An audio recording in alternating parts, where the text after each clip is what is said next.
coalition impossible qui provoque une crise politique. Des élections anticipées, la montée de l'extrême droite, le tout accompagné d'une économie qui patine. Il ne s'agit pas là de la France, mais de l'Allemagne.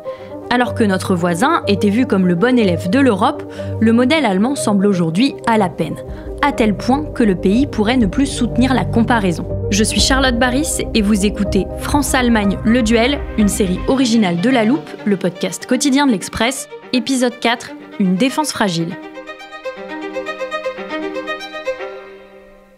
S'il y a bien un sujet de tension au sein du couple franco-allemand ces derniers temps, c'est l'aide à l'Ukraine. Souvent unis pour soutenir leur allié face à l'invasion russe, les deux pays affichent aussi leur désaccord. Emmanuel Macron assume ce qu'il appelle un sursaut stratégique. Et c'est avec la voix grave et la mine sombre qu'il lance ce nouvel avertissement. Nous abordons à coup sûr un moment de notre Europe où il conviendra de ne pas être lâche. Message clair aux alliés de Kiev et particulièrement à l'Allemagne. Quand Emmanuel Macron accepte d'envoyer des chars en Ukraine, Olaf Scholz ne cède pas tout de suite les fameux Léopard 2. Le président français fournit des canons César, le chancelier allemand hésite à envoyer des missiles Taurus. Paris dit être prêt à mobiliser des troupes sur le front. Berlin estime que la guerre ne doit pas être dirigée vers l'OTAN. Bref, deux politiques très différentes en matière de défense, et l'un des deux acteurs semble aujourd'hui faire machine arrière. On retrouve Éric-André Martin, spécialiste de l'Allemagne, ancien diplomate, pour le dernier épisode de cette série. Bonjour. Bonjour. Quelle est la politique de défense en Allemagne et quelles sont les racines historiques de cette politique ? Alors l'Allemagne a une situation un peu particulière en Europe sur le plan de la défense, dans la mesure où la question du réarmement de l'Allemagne s'est posée dans les années 50 et a été un sujet de division important, parce que, bien sûr, c'était redonner des armes à l'Allemagne, c'était à la fois le spectre du retour du militarisme allemand, et c'était aussi, vu de l'Union soviétique, le risque de voir l'Allemagne essayer de reprendre par la force la RDA.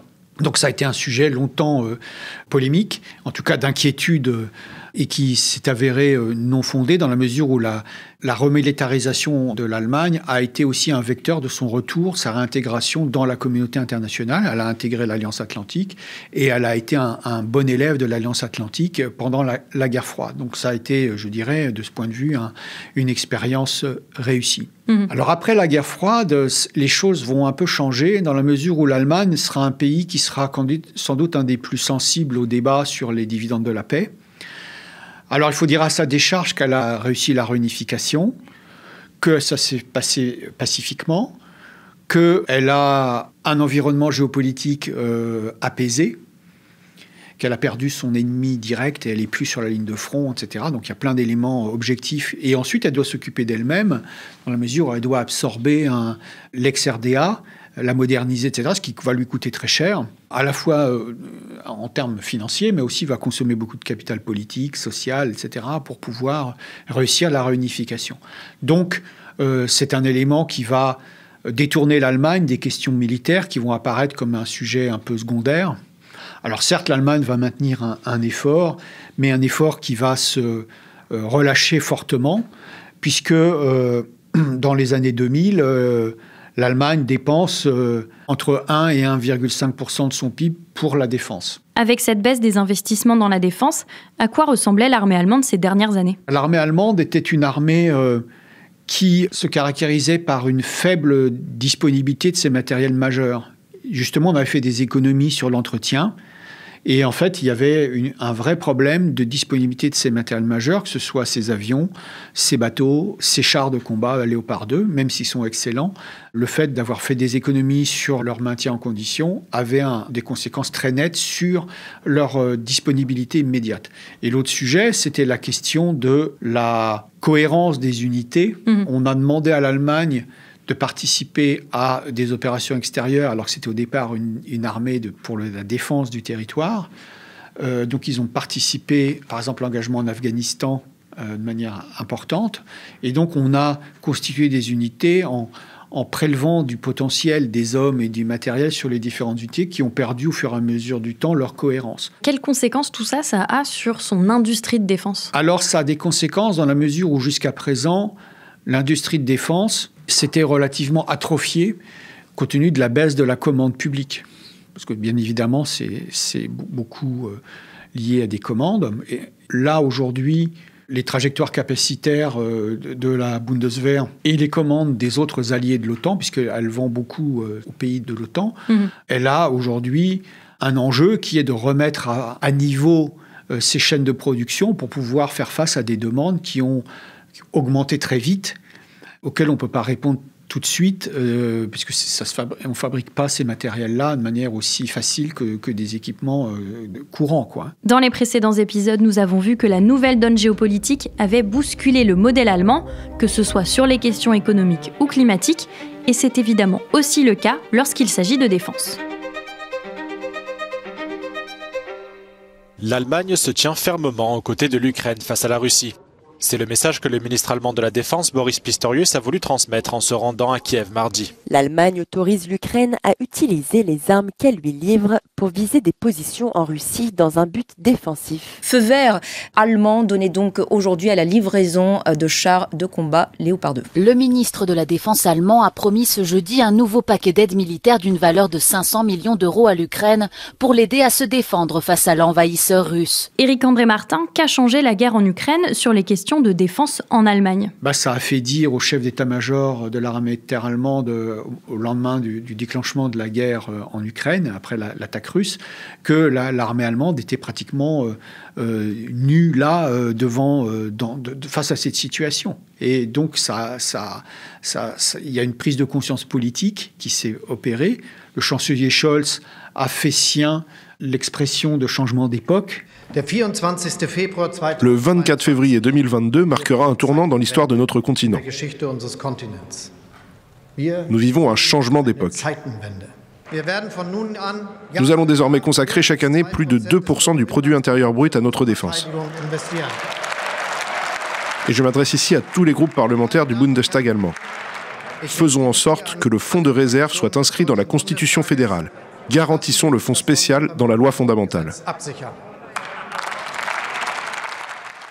Ça a été un peu le fil directeur de sa politique sur les questions de défense et plus généralement vis-à-vis de l'Ukraine, en disant maintenant, il faut que l'Allemagne tienne son rang en Europe et au sein de l'OTAN, et donc elle doit engager des dépenses importantes pour pouvoir, d'une part, compenser le sous-investissement de ces dernières années et d'autre part, se moderniser pour se mettre au meilleur niveau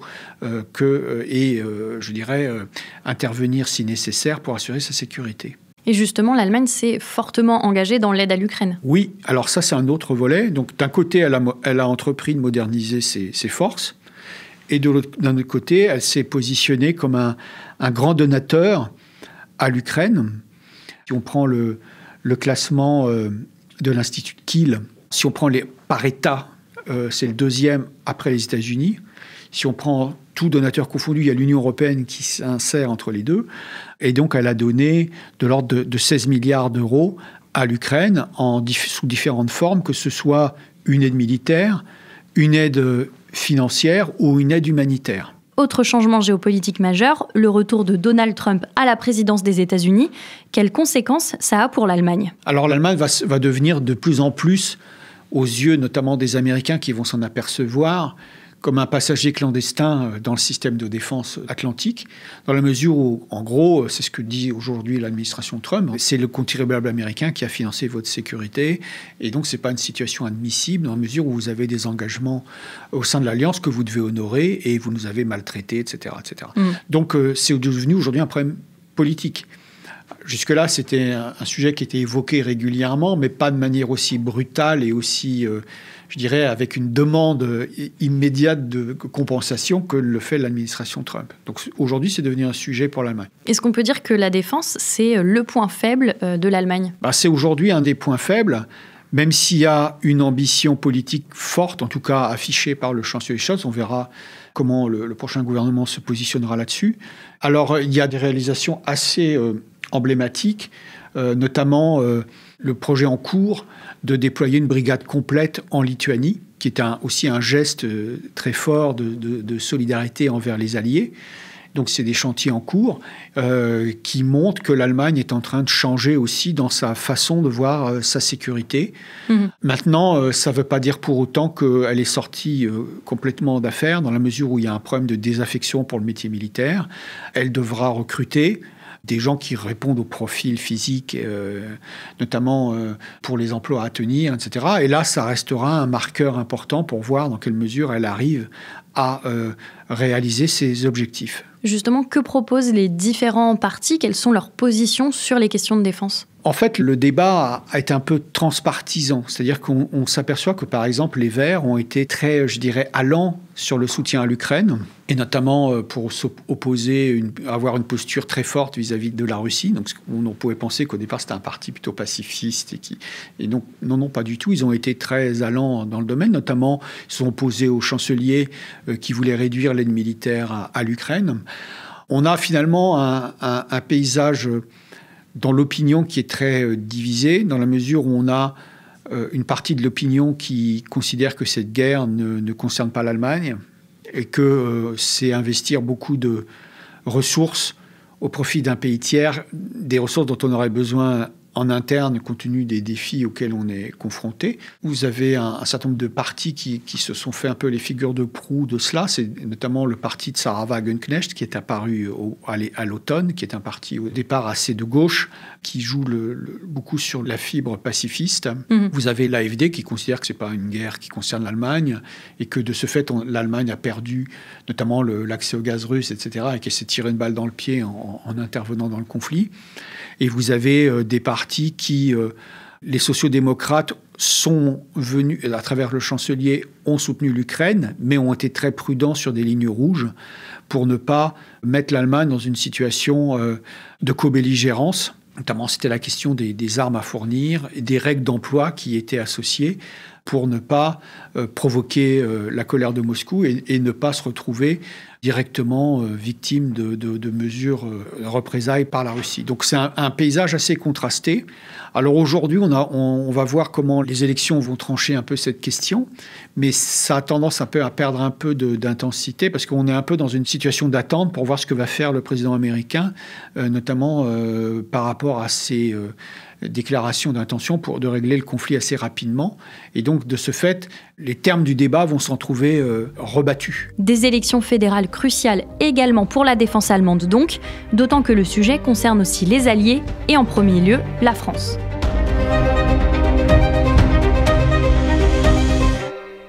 Loin des divergences de vues exprimées ces dernières semaines, par exemple sur l'envoi de troupes au sol en Ukraine, le couple franco-allemand tenait à apparaître solide face à Moscou. L'union fait la force, a lancé Olaf Scholz. On l'a dit, les tensions sont vives sur le sujet de chaque côté du Rhin, notamment entre Olaf Scholz et Emmanuel Macron.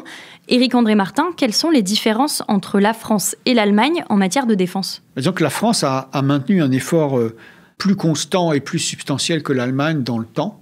Elle a maintenu une maquette de force assez complète et surtout, elle est beaucoup intervenue à l'extérieur au fil du temps, ce qui n'était pas le cas de l'Allemagne qui est intervenue en Afghanistan et un peu en Afrique.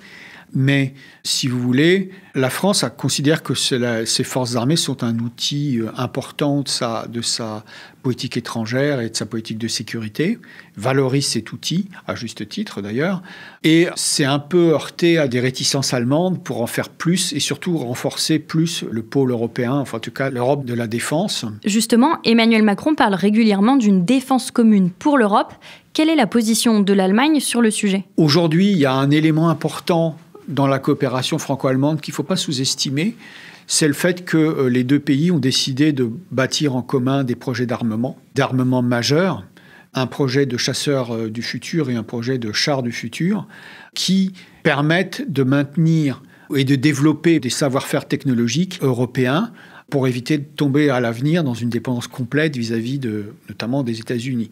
Donc ça, c'est des éléments importants. Alors ça a un coût politique et un coût financier, mais c'est aussi un geste important pour donner une crédibilité à cette coopération et à, je dirais, donner l'exemple vis-à-vis des autres partenaires européens, pas simplement être dans le discours, mais aussi faire des actes. Et ça, je pense que c'est un élément qu'il faut absolument mentionner et dont il ne faut pas sous-estimer l'importance, au-delà des divergences qui ont pu se manifester au fil du temps. La question, ça sera de savoir comment on pourra à l'avenir participer au règlement post-conflit en Ukraine.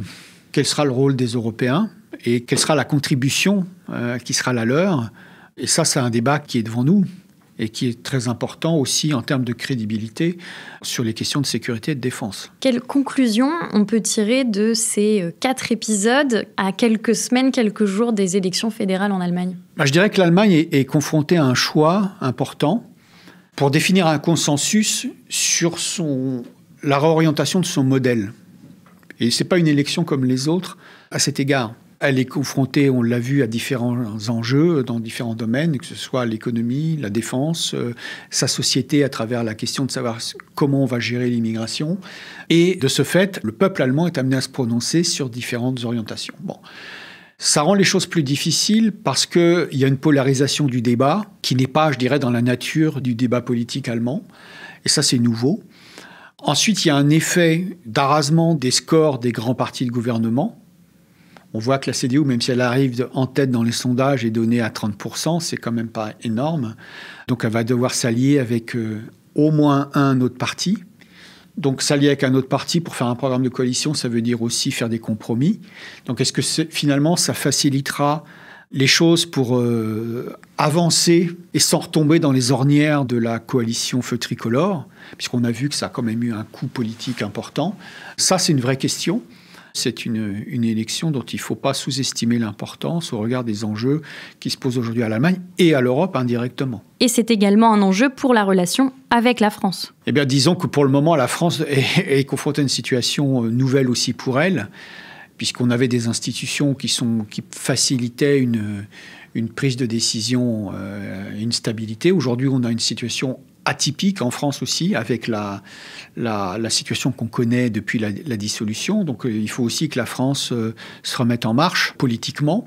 Toujours est-il que le monde ne nous attend pas et qu'il va falloir avancer, et qu'ensuite on a un vrai sujet vis-à-vis des autres partenaires européens, qui est la question de la prise en main de notre situation financière, faute de quoi ça finira par nous impacter dans notre relation avec nos partenaires européens. Éric-André Martin, merci beaucoup de nous avoir accompagnés pour cette série. Bien, merci, c'était un plaisir. Si les thématiques de défense vous intéressent, n'hésitez pas, chers auditeurs, à aller écouter le nouveau podcast de l'Express. Il s'appelle l'État-major et vous pourrez y entendre l'analyse de militaires, de diplomates ou encore de chercheurs spécialistes de la guerre.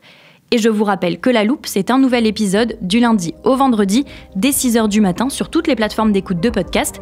Alors pour ne rien rater, pensez à nous suivre. On se retrouve demain pour un épisode consacré à une actualité de la semaine.